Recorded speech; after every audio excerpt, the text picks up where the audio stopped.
Workshop थे वो थे लिखाई के बारे में।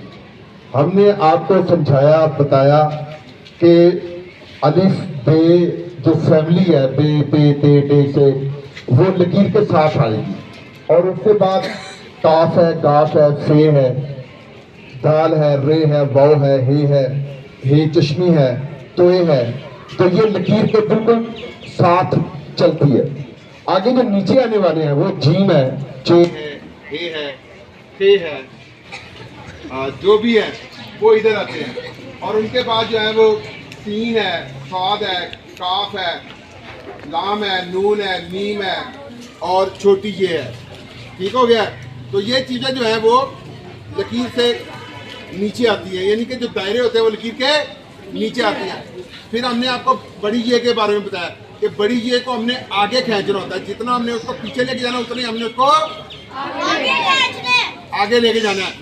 तो इसलिए एक चीज जो है ना वो बड़े ध्यान से गौर से सुन लें कि एक शेर है पंजाबी का, उस शेर में आपको सारी समझ आ जाएगी कि हमने काम कैसे करना है।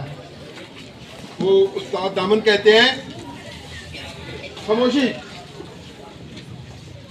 कि कम एवं नहीं दुनिया दे रास आउंदे ना वास्ते दुख दे जरीदे ने।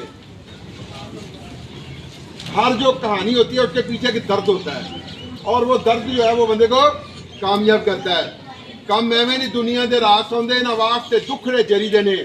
अखी वेख दिमाग नाल परख के ते दिल ला के ते हथी करी दे ने। वेड़े इलम दे अदब दे नाल जाइए। इलम का पहला सीना वेड़े इलम दे अदब दे नाल जाइए। कदम नाल मुहब्बतां धरी दे ने।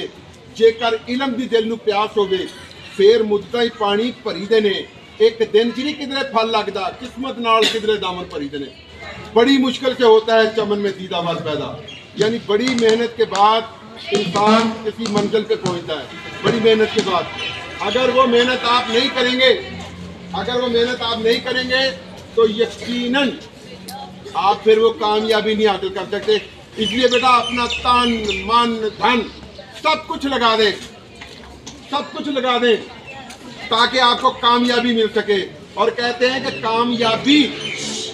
कामयाबी एक आरजी सुकून और दायमी आजमाइश है। कामयाबी एक आरजी सुकून और दायमी आजमाइश है। कैसे? आपने छठी में पूछेंगी, साथ में फिर लेनी पड़ेगी। जहां पे आप ठहर गए वहां पे आप खत्म। तो इसलिए मेहनत करते रहना है।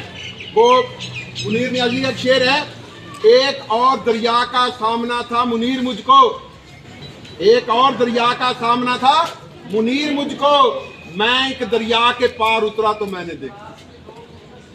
समझ में आई बात? तो अल्लाह आपका हामी और नासिर हो जी। किड्स लेसियन, बुर्ज अटारी, जिला शेखुपुरा, पंजाब, पाकिस्तान।